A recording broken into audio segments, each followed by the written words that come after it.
Mr. Peter Iwao-Sano regarding his experiences in Siberia. Peter, you were not really a POW when you were taken to Siberia because it was after the World War II ended.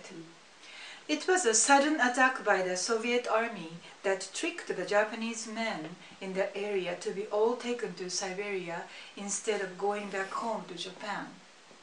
Which English term do you think best represents your status during your experience in Siberian labor camp? I read this in other books too, where they don't refer to themselves as being prisoners of war.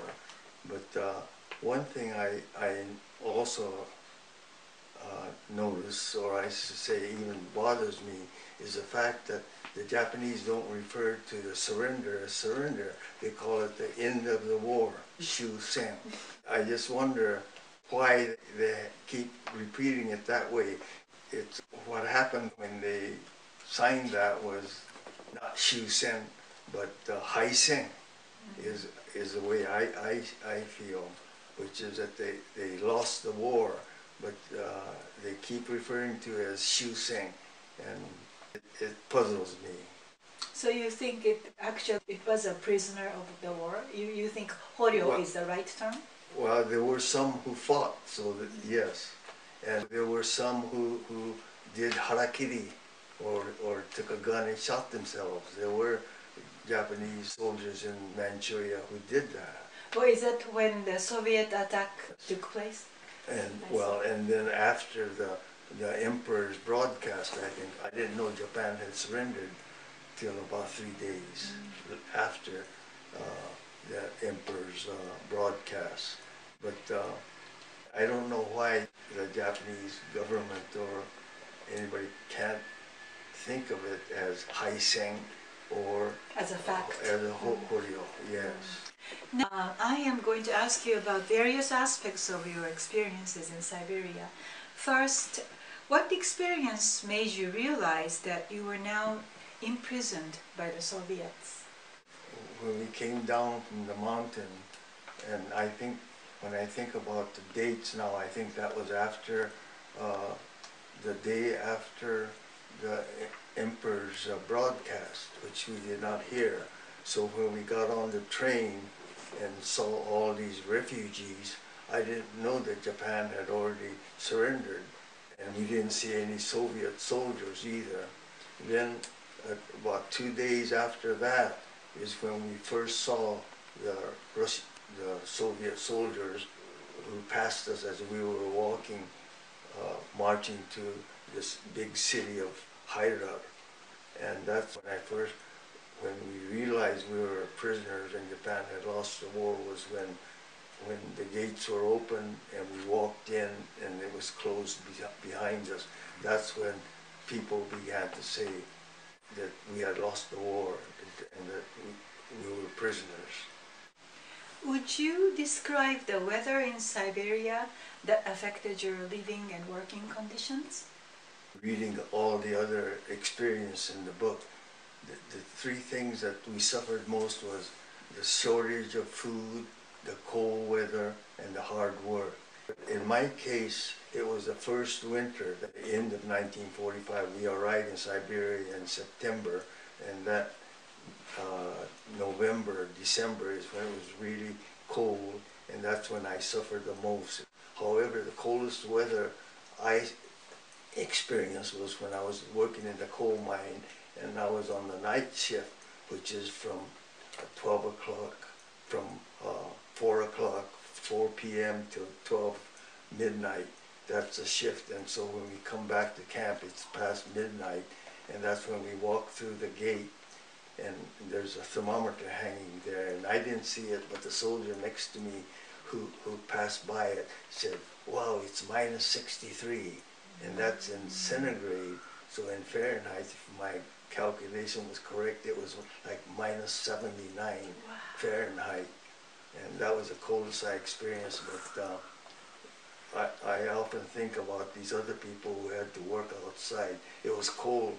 In my case, just walking to and from the camp to the coal mine, which was not that far away in my case, but those people who had to work outside all day, in minus 40, minus 50, or minus 60.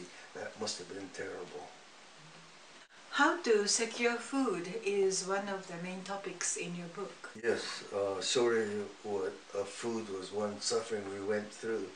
There's an old saying that I remember in Japanese saying, "Bushi wa kwanedo takayoji," which means a warrior, even though he may be hungry, he uses a toothpick to say, "I've eaten enough," and never admit the fact that you're hungry, because that would not be a quote, good warrior.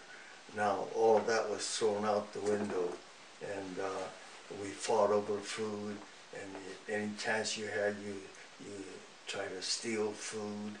But one thing, in my case, I do mention the fact that the shortage of food was not the way the Soviets, it wasn't their method of making us suffer. They themselves did not have food. And I mentioned this in my book about going to the factory and seeing the lunch of what the Russian workers bring, and it's not too different from what we're eating. Or when I go to the farm, I see farmers picking up something, and I found out later that they were picking the potato that was not harvested from the previous year, and they were so hungry that they had to go out in the field and pick up the leftover from last year's crop, and they were taking that back home and cooking the leftover from last year's crop to eat. So things were bad, but I guess after that was the first winter, and after that it became a little better. It was never enough, but it wasn't as bad as the first winter, my experience. And when you read these other people's experience, they talk about first time since being freed, the Japanese coming back to Japan would eat what they call hakumai, or the white rice, and how good it tasted. However, another thing I do mention is that I come back after almost 3 years in Siberia. Things in Japan are not that good either. It's still ration food, and the rice is rationed, and they put potatoes in sweet potato in rice and cook it together to cover up for the shortage. Peter, how many different labor camps were you sent to, and what type of work were you forced to do, and what was the most difficult work for you? The place that I remember working myself was the first camp I was in. However, I was at 2 different camps. One was in Krasnoyarsk, a big city, and there I did the outside work the first winter and become sick and spent the next 5 months in the hospital. But then from when I come out of the hospital, I'm able to find a better job, and I work at a foundry, which was relatively a better place to work. And then I also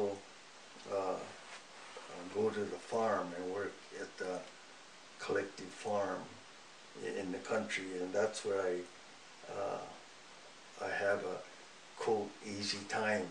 And one of the reviewer of my book mentions that it's almost as if he's on a summer camp, because I catch squirrels and do some very easy work. And then the second camp I'm sent to is the coal mine camp at Starinsk, and the work was hard, but compared to the outside work, it was still in a warm place, because no matter how cold it was outside, once we went underground, it was approximately 65 degrees, so we didn't suffer because of the cold. And one good thing about that camp was they had a Japanese boat builder who built a Japanese type bathtub. It's a huge bathtub where about half a dozen of us could get in together. And when we came back from work, we all had the time to take a bath there in a Japanese-style big tub. And of course, they had all the coal. It was a coal mine, so we had all the coal we needed to heat the hot water. Oh, that's right. It was, in some way, it was a good camp. You were critically ill with malaria toward the end. How was the disease like that handled in the camp?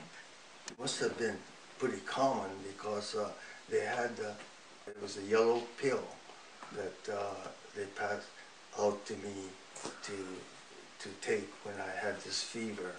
However, I felt perfectly well when I didn't have the fever, so I kept spitting it out. And I think that's what, I had the fever at the right time when they were making out this repatriation list, and I was able to get on the list. Most of the other patients that I come back together with at that time, at least from my camp, were malnutrition patients. Because of my fever, I was able to make that list. And when I came back to Japan, I had that fever twice. I had a cousin that was a medical doctor. He gave me some pills that he said one of his classmates who was doing research on malaria, and he was working on this pill, medicine for malaria patients, and he said he doesn't know if it would work, but you should try this, and it won't do you any harm, and it may do you good. Medicine worked on me, I don't know, but I had not had that fever occur since then. In your book, you mention special comrades who took good care of you in different camps. Are you still keeping in touch with any of them? What did they mean to you? There's one person who helped me a lot, and that was Ota, Mr. Ota, who was older than me because he already had a child that was going to college. And but he's the one that helped me a lot, and I mentioned him here and there in the book. And he was able to do it because when I came out of the hospital after the first winter, he was working in the headquarters and had something to do with personnel work. And he's the one that arranged for me to work at the, quote, right places and also to go to the farm. But he's the one I was able to get in touch with. Now, one thing that happened is when I came back in 1948, but in 1949, I received 4 postcards from fellow prisoners. One from Tokyo, one from Kagoshima, and one from Kumamoto, and another one from Shizuoka, I think. Anyway, but I never answered them because one of the letters, one of the postcards mentioned something like, "Comrade, let's work for the good of Japan now that we're back." And somehow it sounded a little communist.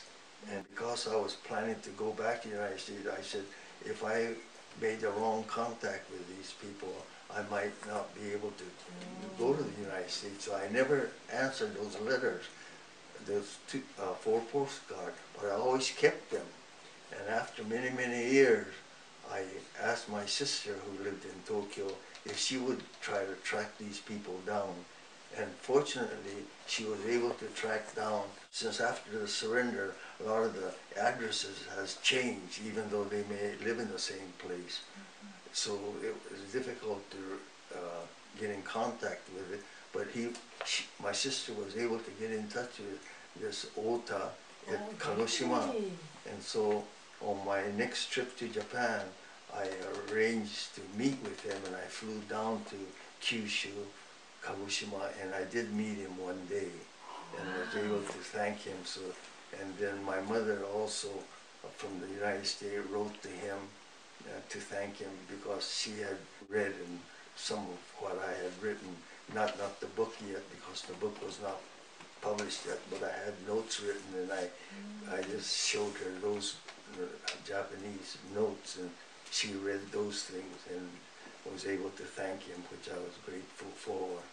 And then much later, I was also able to get in touch with a person in Tokyo, and he's the one that sent me all these books, over 100 books about fellow prisoners. And then I found out the other two had died. So the one that was sounded a little like a communist. I don't think he was, but anyway, at that time the letter sounded that way, or the postcard sounded that way. And the other one I wrote, and his wife answered, and I was able to thank her for what her new husband did for me while we were fellow prisoners. So I feel a little satisfaction, but I know that I would have liked to thank this Ota even more than I was able to. But is he still alive, right? No, he died. Oh, he passed away. I see. He must have been so happy to see you in Kagoshima. Yeah, he was happy. Peter, I have the last questions for you. As you look back, how did experiences in Siberia affect how you have lived after that? And also, I understand you're age 90 now. At your age, what kind of messages do you have for the future generation? Well, those are very difficult things, and I don't know if I can have any words of wisdom to pass on.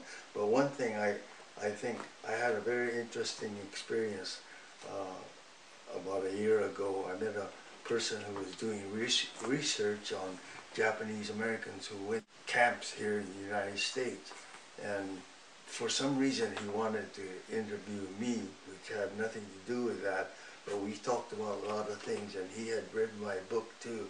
At the very end, he asked one simple question that of all my interview, I've never heard anybody ask me this question. He said, when I read your book, you say about going to Japan, and it's you sort of mentioned that you went because your parents told you to go, and you obediently went because he said, I've heard other people saying that their parents wanted them to go to Japan, but they objected and was strictly against doing that kind of thing. But he said, you obediently went. And then once you're in Japan, you obediently, like a good Japanese, listened to everything the government told you, and then became a soldier and went. Then he said, then when I read the very tail end of your book, you mentioned the fact that you start demonstrating against the war in Vietnam. You go on marches with your baby daughter. What happened all of a sudden? And I paused because it was the first time anybody asked me that.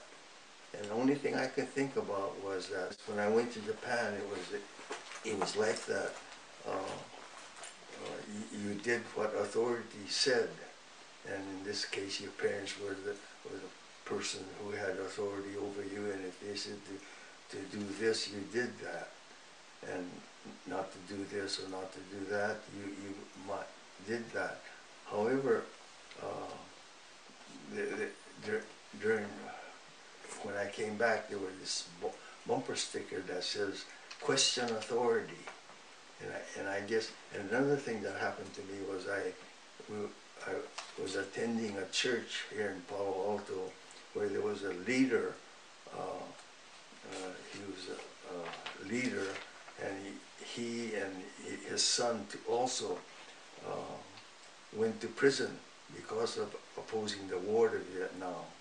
And then he, the teacher, was teaching at Stanford, and he also, before he came to Stanford, he was teaching at a seminary in New York, and he went to the South during voting rights thing, and I heard what a dangerous experience that was for him to go to the South when they tried to get schools integrated or the right for citizens to vote. But he went and really, took his life in his hand to do that. I knew him, we were very close because we went to the same church. Not only that, but our children were the same age, so because of that kind of connection, we became very close to this person, and I had nothing but admiration for him, and I think that changed me in a lot of ways. So I think when I think about those days when I said yes to everything that the authority said, I began to question what authority said. In fact, during those days, Minako and I talked about it and saying, gee, we're naturalized citizens, maybe we're in a dangerous spot if we oppose the war and things like that, oppose to what the government is doing. But then we had a good lawyer friend who said, if that's what you believe in, go ahead and do it, because I and my lawyer friends will I'm not saying that my experience in Siberia has changed me, but I think it was afterward that going through those suffering, I think did affect me too. Thank you. Thank you very much for your valuable experiences and talks. Thank you. Go to court to protect you if anything like that ever should happen. So we had some good friends in that kind of position, and I think that, so when your last question,